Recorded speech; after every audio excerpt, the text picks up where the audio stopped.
Assalamualaikum warahmatullahi wabarakatuh. Waalaikumsalam. Perkenalkan, saya Ina Rizky dari mahasiswa Telkom. Saya izin mewawancari Bapak mengenai nilai-nilai Pancasila.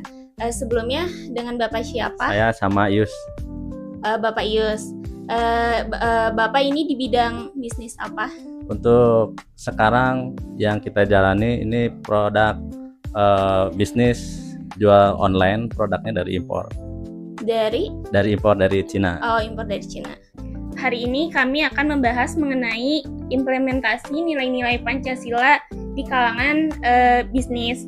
Kami ingin mengetahui pandangan Bapak terkait nilai-nilai Pancasila itu sendiri seperti apa. Oke, terima kasih waktunya. Kalau pendapat saya ya, kalau misalkan implementasi religi atau nilai-nilai keagamaan itu syaratnya mutlak ya, wajib gitu dalam berbisnis karena tidak bisa dipisahkan kayak gitu. Contohnya nilai-nilai keagamaan yang kita terapkan itu nggak mungkin kita melakukan hal-hal yang dilarang oleh agama. Nah, misalkan nilai-nilai kejujuran, kayak misalkan kita ngejual produk harus sesuai dengan deskripsi foto kalau kita jualan online kayak gitu. Terus yang pastinya kalau untuk produk sampai ke tangan konsumen itu dengan selamat gitu. Oke. Lalu di sila ketiga itu kan isinya Persatuan Indonesia ya Pak. Nah untuk kedepannya apakah ada pengembangan untuk masyarakat UMKM itu sendiri?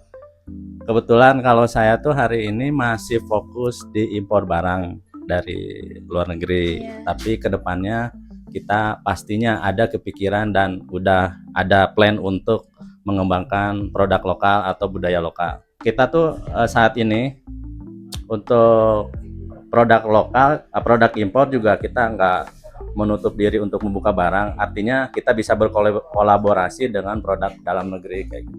Produk yang dijual itu. Lalu dalam bisnis yang dijalankan, bagaimana Bapak menjaga rasa persatuan di antara tim atau mitra bisnis yang tentunya memiliki perbedaan latar belakang? Nah, kalau di kita untuk mempersatukan teamwork karyawan, biasanya kita melakukan meeting seminggu sekali untuk kumpul bersama.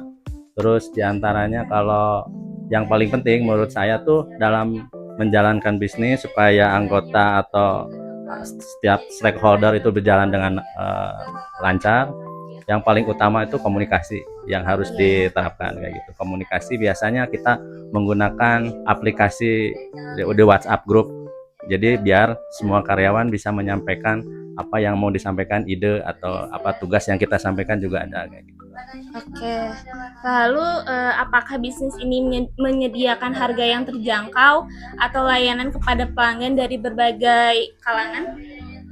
Harga sebenarnya kita jual harga udah masuk ke semua kalangan sih ya. Tapi ada beberapa momen di mana kita ngejual barang supaya ada yang bisa terjangkau dari kalangan yang menengah ke bawah, misalkan ada kita kasih harga diskon atau promo-promo tertentu.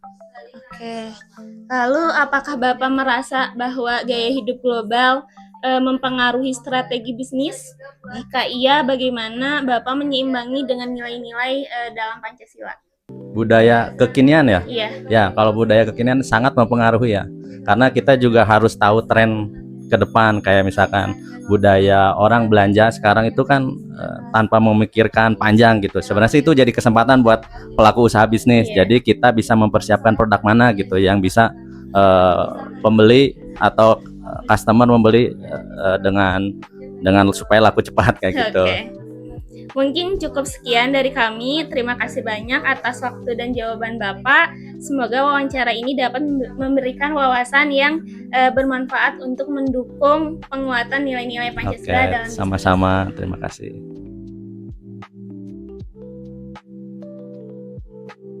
Oke, selamat siang.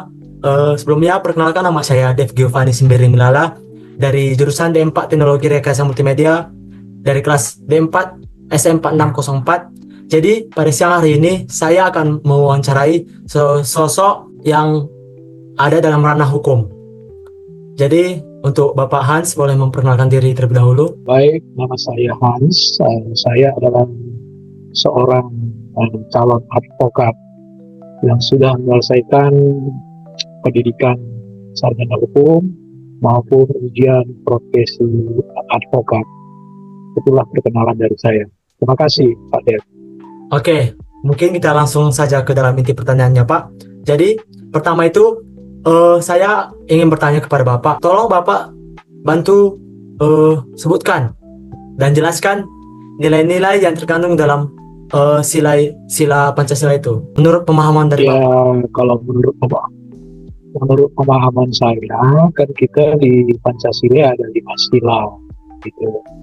Nah, cuma menurut pemahaman saya, bahwa apa yang terjadi sekarang ini, nilai-nilai yang ada dalam Pancasila itu sudah jauh, terutama sila kelima, keadilan sosial bagi seluruh rakyat Indonesia.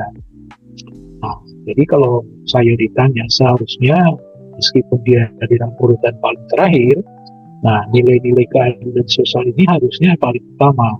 Saya ini yang ini sekarang sudah jauh. Nah, nilai-nilai keadilan. Nah, kita lihat sendiri bahwa di dalam suatu ranah hukum, ya kita lihat sendiri bahwa hukum itu selalu tajam ke bawah dan tumpul ke atas. Nah, itu kira-kira yang saya pahami terhadap nilai-nilai yang ada di dalam Pancasila itu sekarang. Oke. Lanjut ke pertanyaan selanjutnya, Pak. Jadi, menurut Bapak lah, apa strategi yang efektif bagi kami generasi muda ini untuk mewujudkan nilai-nilai Pancasila dalam kehidupan nyata lah, dalam kehidupan sehari-hari, Pak? Ya, menurut saya mahasiswa itu sebenarnya harus peduli ya terhadap nilai-nilai di Pancasila. Mungkin mahasiswa yang sekarang ini nggak seperti mahasiswa zaman saya dulu, kan gitu. Dimana mahasiswa pada zaman saya dulu, saya di era zaman Orde Baru, zaman Soeharto, di mana mahasiswa itu penuh tekanan.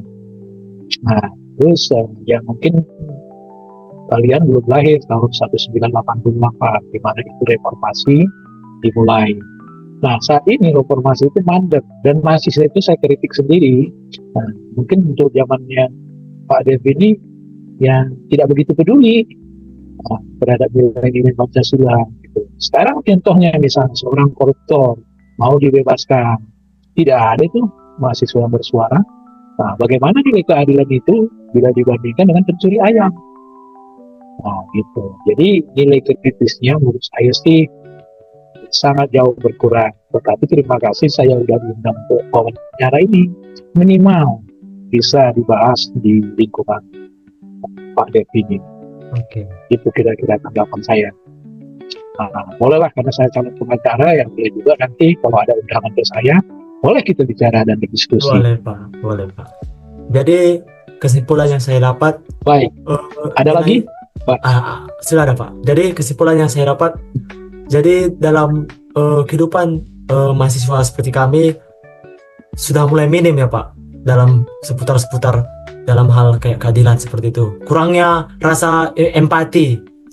Tidak seperti zaman Bapak, yang mahasiswa masih banyak yang bersuara. Betul, bukan hanya minim gitu loh, tetapi bukan hanya minim, malah nggak ada. Oke. Baik. Sekarang, nah siapa yang bersuara terhadapnya? Misalnya masalah koruptor sekarang, kan gitu. Siapa yang bersuara terhadap kasus Rempang, ya kan? Siapa yang bersuara terhadap proyek strategis nasional? Terus siapa yang bersuara di antara kalian terhadap kenaikan PPN 12%? Tidak ada kan? Nggak ada ya, betul. Itu tandanya kalian nggak peduli. Iya. Oke. Gitu. Jadi Ada lagi? mungkin untuk wawancaranya cukup sampai sini saja, Pak.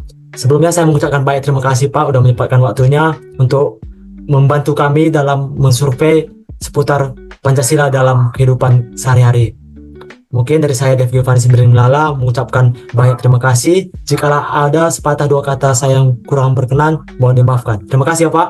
Terima kasih atas waktu dan kesempatan yang diberikan kepada saya. Titip salam sama teman-temannya. Terima kasih, Pak Dev. Oke, Pak Tua.